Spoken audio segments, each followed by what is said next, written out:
सो इक्का movie Netflix पर release हो चुकी है। कम से कम मुझे अपना इक्का तो खेलने दे। एंड काफ़ी चीज़ें हैं इसके बारे में बात करने के लिए। एक कोर्ट रूम ड्रामा है और किस तरह से ये केस मिस्ट्री जो अनसॉल्व होती है कि किसने ये किया है, अक्षय खन्ना इसमें जो कल्पिट हैं, एंड काफ़ी चीज़ें अनफोल्ड होंगी। तो बहुत कुछ है इस मूवी के बारे में बात करने के लिए। तो let's start the movie review. अगर मैं सिंपल शब्दों में इक्का मूवी के प्लॉट की बात करूं तो इसमें जो अक्षय खन्ना का कैरेक्टर है उस पर अटेम्प्ट टू मर्डर का चार्ज लगता है एक लड़की का। इंसान कुछ चाहता है, होता कुछ और है। मशहूर इंडस्ट्रियलिस्ट हर्षवर्धन गौर के बेटे शौर्यमान गौर का नाम अटेम्प्टेड मर्डर केस में सामने आया। उस केस को डिफेंड करने के लिए सनी देओल के जो कैरेक्टर है, जो लॉयर होते हैं, वो लड़ते हैं। और वो इस तरह के लॉयर जो अनबीटेबल है, जो आज तक कोई केस नहीं हारा। उन काफी फेमस नाम है उनका अपने पूरे अपने पूरे एरिया में। Unbeatable lawyer in the city mister Arjun Mehra.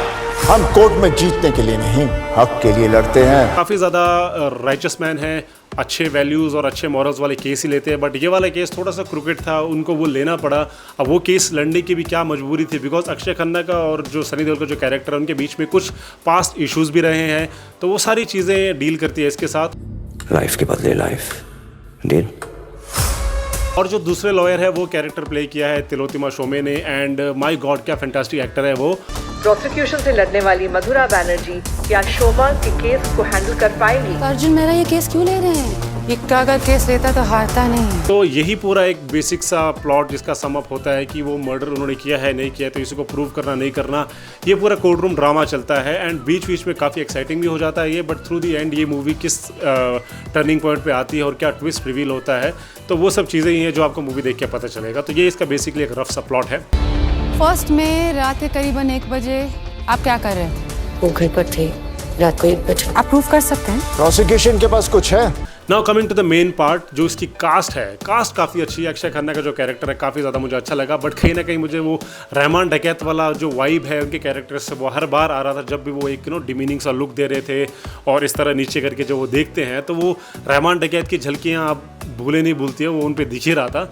But of course he has done a good job of course. And यहाँ पे कोई एक्सेप्शनल परफॉर्मेंस किसी कैरेक्टर की निकल के नहीं आती है, बिकॉज ये स्टोरी बहुत ही बेसिक है। ऑन पेपर तो ये स्टोरी काफ़ी अच्छी लगती है, बट जिस तरह से स्क्रीन प्ले में ये कैरेक्टर प्ले आउट होता है, सब ने मुझे लगता है काफ़ी डिसेंट काम किया है। सनी देओल यहाँ पे मैं कहना चाहता हूँ कि उनका कैरेक्टर काफ़ी अच्छा है। यूजुअली जो उनका ट्रोप रहता है जिससे बहुत ज़्यादा शाउट करते हैं, वो 1-2 बार उन्होंने बस शाउट किया होगा यहाँ पे, वो भी बिल्कुल नेसेसरी था स्क्रीन प्ले के हिसाब से। कुछ ऐसा नहीं था कि बस वो एक नॉस्टैल्जिक फैक्टर के लिए उनको शाउट करवा रहे हैं। तो वो मुझे बहुत अच्छा लगा। पुलिस के डर से लोग इंसानियत भूल गया milord. Objection your honour. He played a very undertone सा कैरेक्टर एंड काफ़ी ज़्यादा एक लेयर था उनके कैरेक्टर में, जो मुझे बहुत अच्छा लगा देखने के लिए। For a change Sunny Deol का जो कैरेक्टर है वो अपने यूजुअल ट्रोप से थोड़ा अलग था, तो that was quite refreshing. Prosecution के पास कुछ है जो मेरे क्लाइंट का वर्जन कॉन्ट्रडिक्ट कर सके? But I would say the MVP of the whole cast, जिसने सबसे बेहतरीन काम किया है, that's Tilottama Shome for me.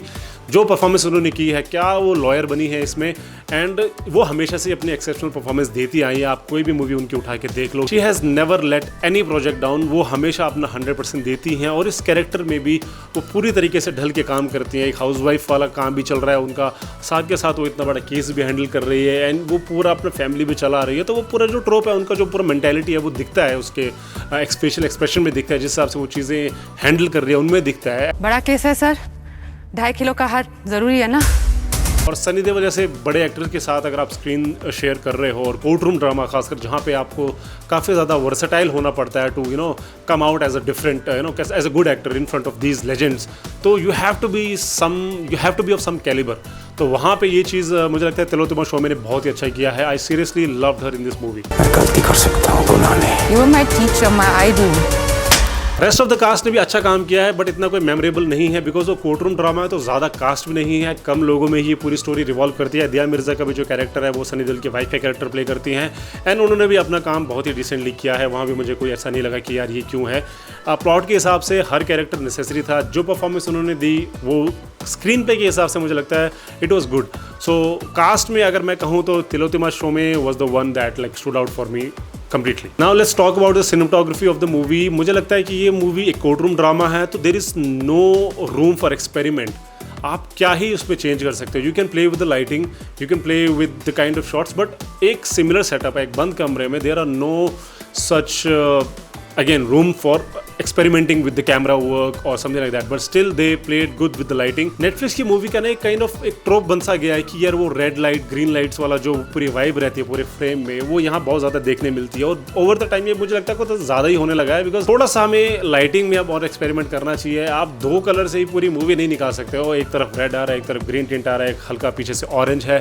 So okay, वो समझ आता है कि you are giving a dynamic look, stylised look, but I think over the time it's getting very repetitive, तो नया स्क्रीन पे में निकल के नहीं आ रहा। तो सिनेमेटोग्राफी मैं कहूँगा it's a decent job, it's not amazing but आंखों को चुभता भी नहीं है, तो which is like very good. आज के ज़माने में ग्रीन स्क्रीन में हम इतनी चीज़ें देख चुके हैं कि वो आंखों को चुभने लग रहा है, तो यहाँ पे थोड़ा सा रिफ्रेशिंग है कि जो हम देख रहे हैं that's actual and that's very nice.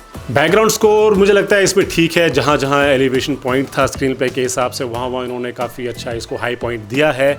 Emotional points पर भी काफ़ी ज़्यादा डिप डाउन नहीं करती है, बैकग्राउंड स्कोर सस्टेन रहता है।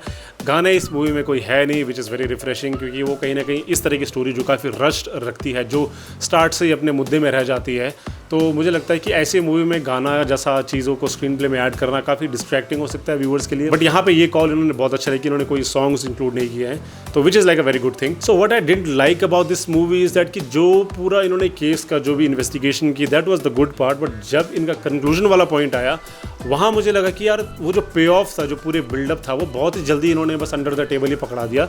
वहाँ पे उसको और एलिवेशन पॉइंट पे वो नहीं ले गए, क्योंकि अब हमने इतनी मूवीज़ इसके अराउंड, टॉपिक के अराउंड देख ली हैं। कोर्ट रूम ड्रामाज की मैं स्पेशली बात कर रहा हूँ, तो एक ऐसा हाई एलिवेशन पॉइंट, एक वाव फैक्टर आना चाहिए। फॉर एग्जांपल अंधाधुन मूवी थी, उसमें जो लास्ट ट्विस्ट रिवील होता है, that was the elevation point. वहाँ से आगे मूवी और ऊपर नहीं जा सकती, वहाँ से नीचे भी नहीं जा सकती, तो उस एलिवेशन पे ये मूवी आपको नहीं ले जाएगी थ्रू आउट द क्लाइमैक्स। आपको बिल्डअप बेशक करेगी ये, बट एक हाई पे ऑफ आपको नहीं मिलेगा। बट मैं ये नहीं कहूँगा कि जो है वो बुरा है, डिसेंट सी मूवी है, इतना कुछ अमेजिंग देखने नहीं मिलेगा, बट स्टिल थोड़ा सा इन्होंने नया तरीके का अप्रोच रखा है, which is like very nice also. So बात करूँ मैं इक्का मूवी की रेटिंग की, तो I will give it 3 out of 5। And अगर वीकेंड में if you don't have anything to watch, then I think it is a good snackable movie, you can watch it with your family. ऐसा कुछ इसमें वो नहीं है, सब अच्छी मूवी है, अच्छे परफॉर्मेंसेज है, पर उतना एक्सेप्शनल नहीं निकल के आया, because see you have a great lineup of actor, Akshaye Khanna, Sunny Deol, ना तिलोत्तमा, तो मुझे लगता है कि ये काफ़ी अच्छे एक्टर्स थे, उन्होंने जितना काम किया वो तो बेहतरीन था। बट आई थिंक इन लोगों के